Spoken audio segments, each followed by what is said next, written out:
Dans cet exercice 11 sur les modules UScript dans le moteur de Unity, nous allons voir comment l'on peut créer un clavier extrêmement simple qui nous permet de rentrer donc des valeurs au clavier numérique pour pouvoir les utiliser sur la rotation d'un cube.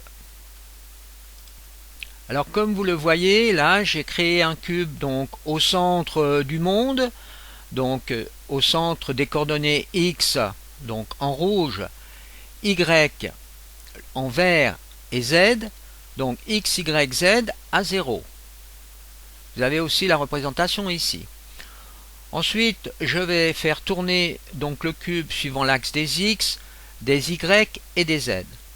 J'effectue une démonstration de la séquence que l'on doit suivre, donc de la séquence qui a été programmée. Première chose, barre d'espace, j'affiche ici valeur X, c'est-à-dire qu'on va donner une valeur d'un angle pour faire tourner le cube par rapport à l'axe des X, donc c'est l'axe rouge. Alors Enter 4, Enter 5, rotation de 45 degrés par rapport à l'axe des X. Ensuite j'appuie sur la barre d'espace. Maintenant je vais faire une rotation par rapport à l'axe des Y.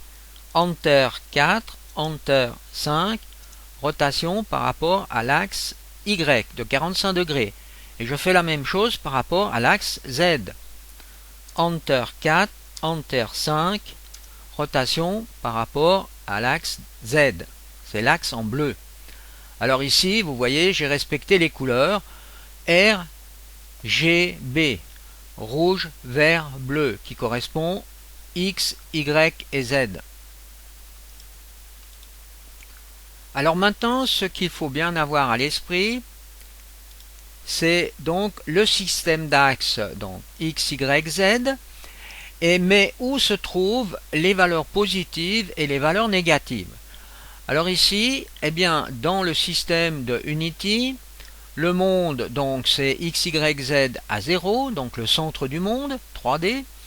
Alors maintenant, si vous voyez, si je fais, par exemple, j'ai sélectionné le cube, si je fais un déplacement suivant l'axe des X, donc suivant cet axe, eh bien si je mets ici des valeurs positives, vous voyez dans quel sens je me déplace.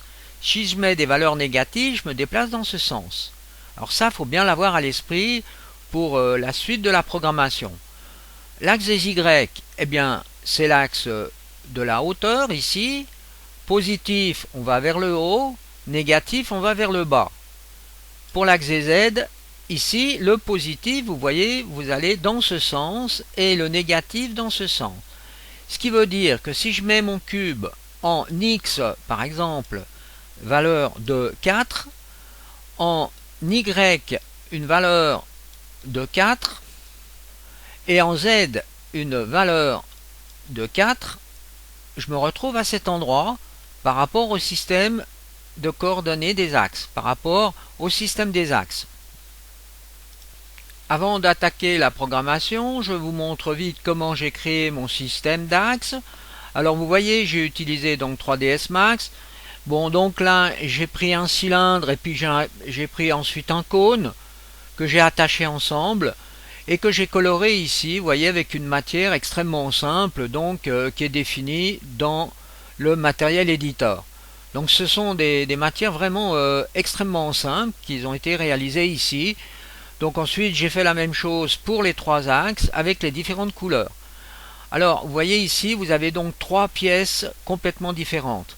Ensuite j'ai fait un export au format FBX et ceci me permet de retrouver dans Unity vraiment quelque chose d'assez simple et vraiment très pratique. Alors regardons maintenant dans Unity. Ensuite, dans Unity, je fais un import de l'asset. Donc, importer un nouveau asset, new asset. Je choisis donc mon système d'axe qui est ici et je l'importe dans Unity. Alors, je retrouve le système d'axe à cet endroit. Il aurait fallu plutôt l'importer dans un dossier. Bon, pour l'instant, il est à cet endroit. Et vous voyez, ce système d'axe est composé donc de l'axe X, vous vous voyez ici l'image de l'axe Y et de l'axe Z. Alors ceci peut être pratique. Et puis ici les trois axes ensemble. Alors ensuite il suffit de l'importer dans la scène. Alors vous voyez ici j'ai un tout petit système d'axes. Donc ensuite je peux très bien le redimensionner ici comme je désire et le tourner pour le positionner comme ici. Regardons maintenant la programmation dans l'éditeur Uscript. Alors voilà la programmation ici que j'ai effectuée pour faire ce petit test. Alors ici j'utilise la barre d'espace pour commander un switch. Alors le switch que j'utilise ici, c'est un switch qui nous permet de passer depuis l'entrée 1, 2, 3, 4, 5 et 6 par rapport à chaque fois que l'on appuie sur la barre d'espace, vu que l'on rentre sur l'entrée in de ce module. Dans les propriétés de ce module ici, eh bien, on peut soit faire qu'on est en loop, c'est-à-dire qu'on aurait une répétition, donc une fois qu'on arrive en 6, on revient en 1. On peut aussi ici définir donc le maximum de sorties qui est utilisé. Eh bien dans mon cas vous voyez ces trois sorties, donc la sortie 1, 2 et 3. Ensuite avec la sortie 1 ici je commande un print text. Donc dans ce module on retrouve le nom valeur de x est égal avec un point d'interrogation. Ici sur la sortie 2 on a valeur de y est égale point d'interrogation, et sur la sortie 3 on a valeur de z point d'interrogation. Donc maintenant pour que les textes soient effacés, alors bon ici j'imprime le texte, ensuite quand je passe en 2, eh bien je supprime ce texte, mais par contre j'active ce texte et ainsi de suite. À la sortie de ces trois modules, eh bien j'active une calculatrice. Alors, nous verrons par la suite comment a été réalisée cette calculatrice. Ce qu'il faut savoir, c'est que d'abord, j'ai un bouton Reset qui me remet à zéro cette calculatrice. Et ensuite, à chaque fois que je rentre ici dans In, eh bien, je fais le calcul et la sortie, soit en résultat floating point ou bien en nombre entier. On récupère donc cette sortie ici en floating point. Donc par exemple si on tape 45, eh bien on aura 45 qui viendra ici. Et cette valeur va être récupérée dans un set float et imprimée, par exemple ici vous voyez sur l'angle en degrés, donc d'un module set rotation qui actionne donc la rotation d'un cube. On fait la même chose donc pour la valeur de y avec un set float à cet endroit. Donc on récupère cette valeur et on la met dans cette variable. La même chose pour la valeur de z donc à cet endroit.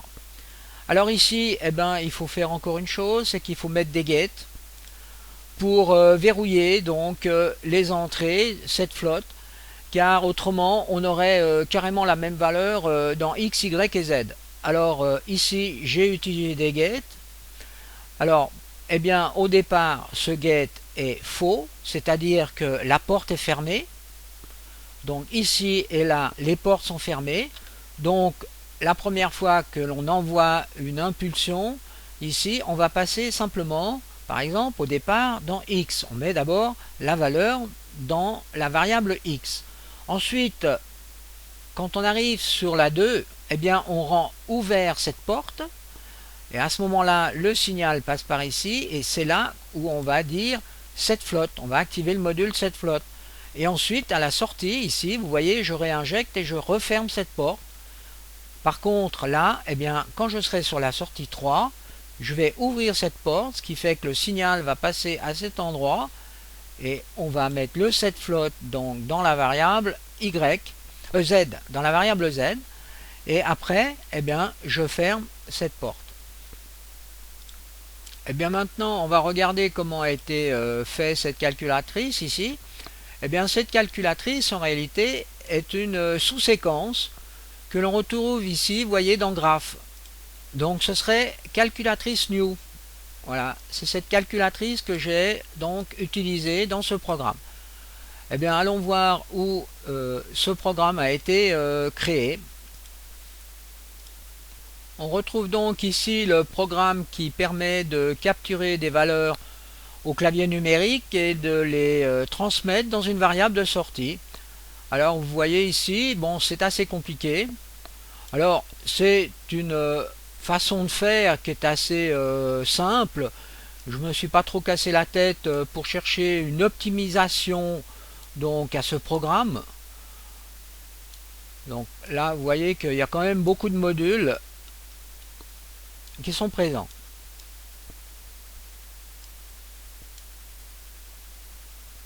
Alors ici tout simplement, eh bien on va capturer donc les dizaines et ici les unités. Si on avait voulu avoir des centaines, j'aurais donc répété ce système. Donc le principe est le suivant.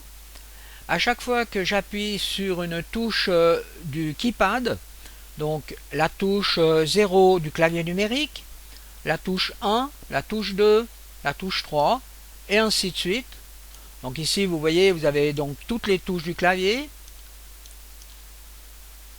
Voilà, jusqu'à la 9. Et bien à chaque fois, je fais tout simplement un set valeur en nombre entier, ici. C'est-à-dire que dans cette variable que j'ai appelée mémoire dizaine, qui est une variable nommée, qu'on retrouve, vous voyez, sur tous les targets de ces set int, eh bien je mets soit la valeur 0, soit la valeur 1, soit la valeur 2, et la même chose jusqu'à 9, de 0 à 9 donc. Voilà.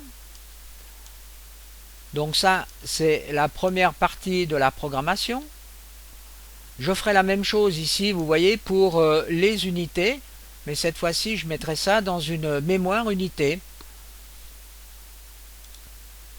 Maintenant, le input event, que l'on trouve toujours avant un input event filter, eh bien, traverse un get. Tout simplement parce que dans un premier temps, eh bien, j'aimerais rentrer les dizaines en premier et dans un deuxième temps, les unités.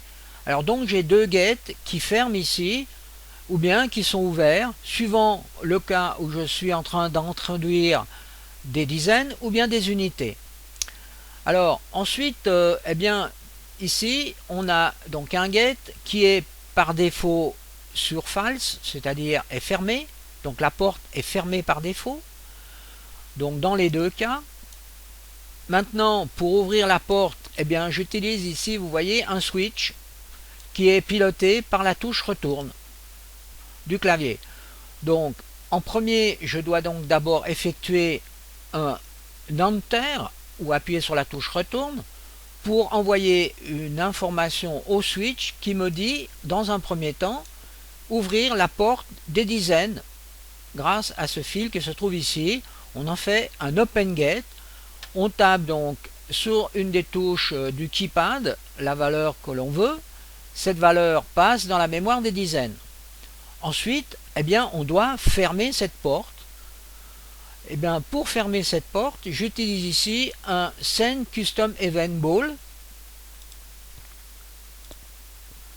Dans ce Send Event, je mets le nom de l'event name qui s'appelle Close Dizaine.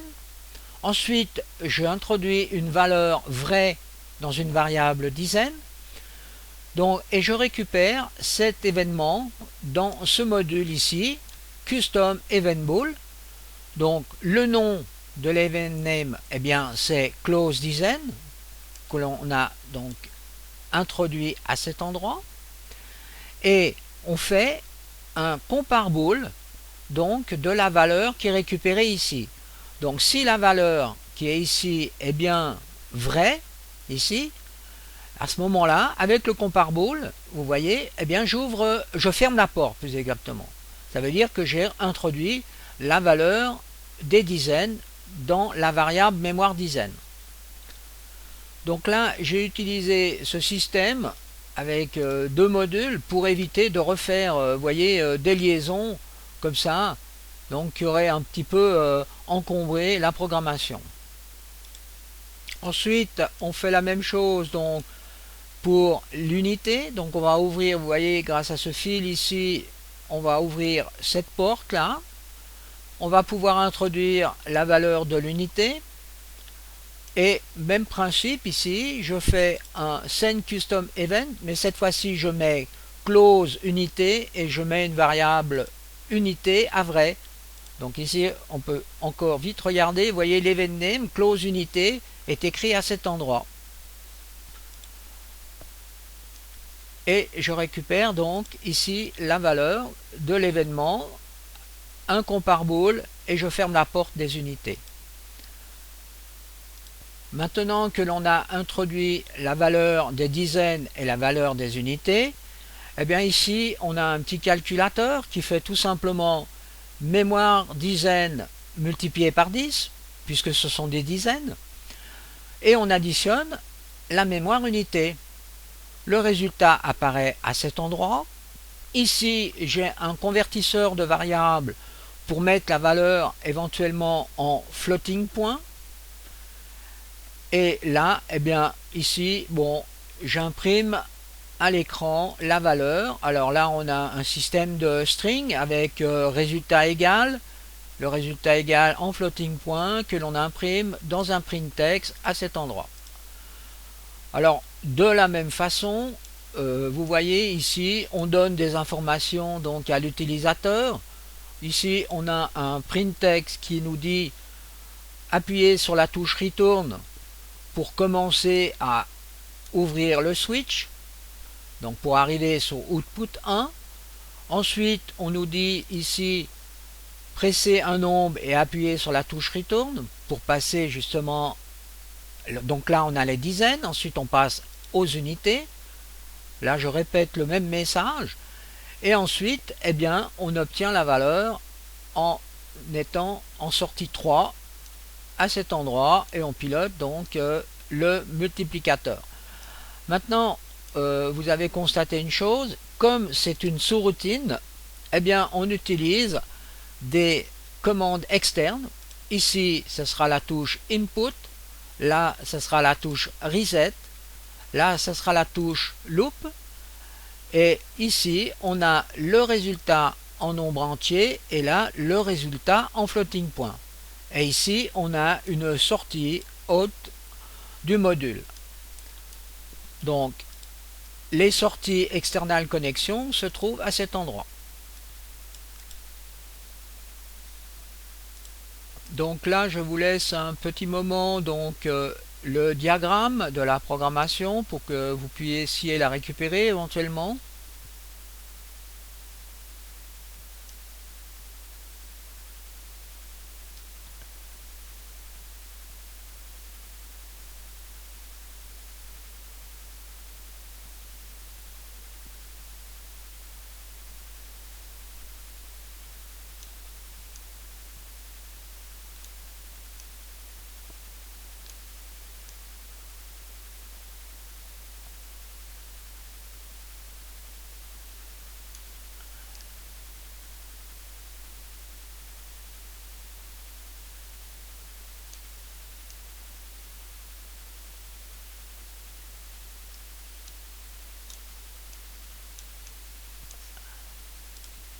Je vais en profiter avec cette vidéo pour vous montrer 2-3 astuces.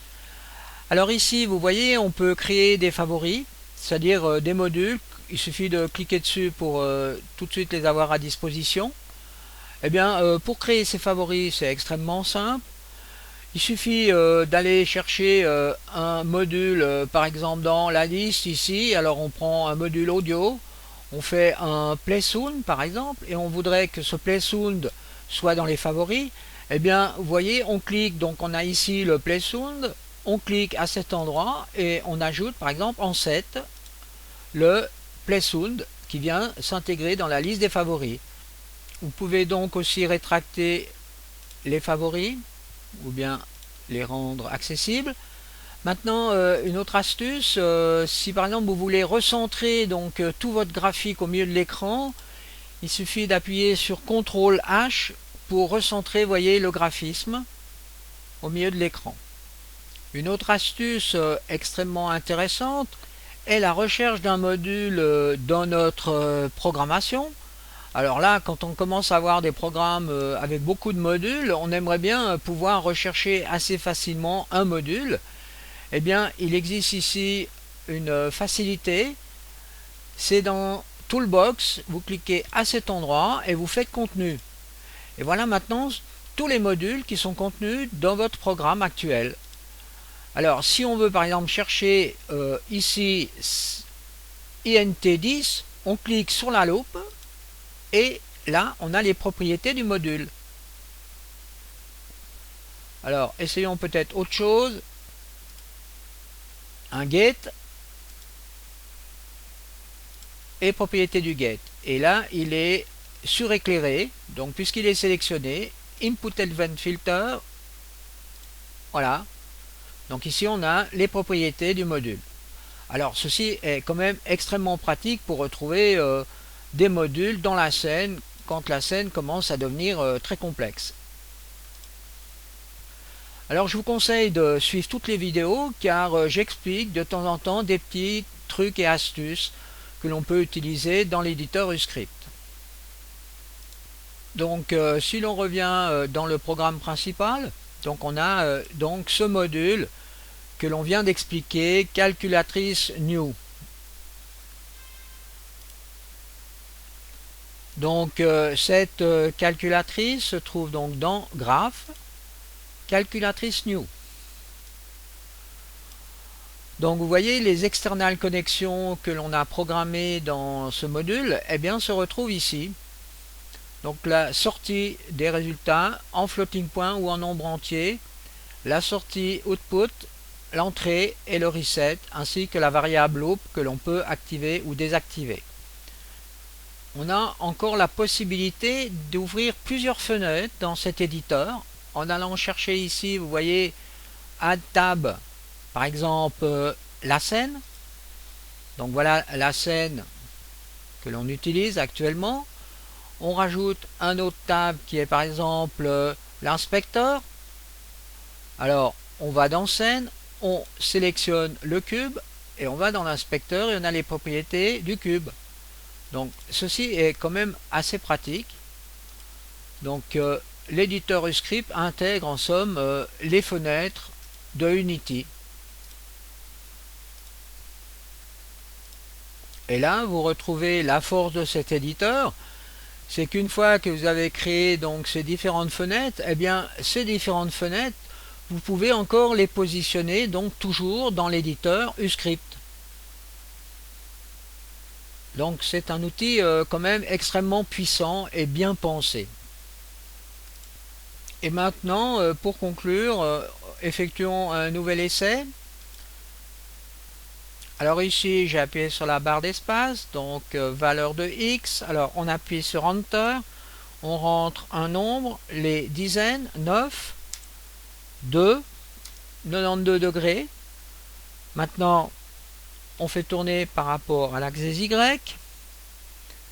Enter, 5, 3, 53. Et puis l'axe des Z, Enter, 1, 16 degrés. Voilà le résultat. Donc ceci sera la fin de cet exercice. Et je vous répète, je vous conseille de voir les vidéos précédentes car c'est en suivant toutes ces vidéos que vous allez apprendre vraiment correctement l'utilisation de Uscript. Il faut procéder petit à petit et faire des petits exercices pour apprendre progressivement et d'une façon beaucoup plus sûre que d'aller un petit peu d'une façon aléatoire. Alors je vous remercie beaucoup pour suivre ces cours.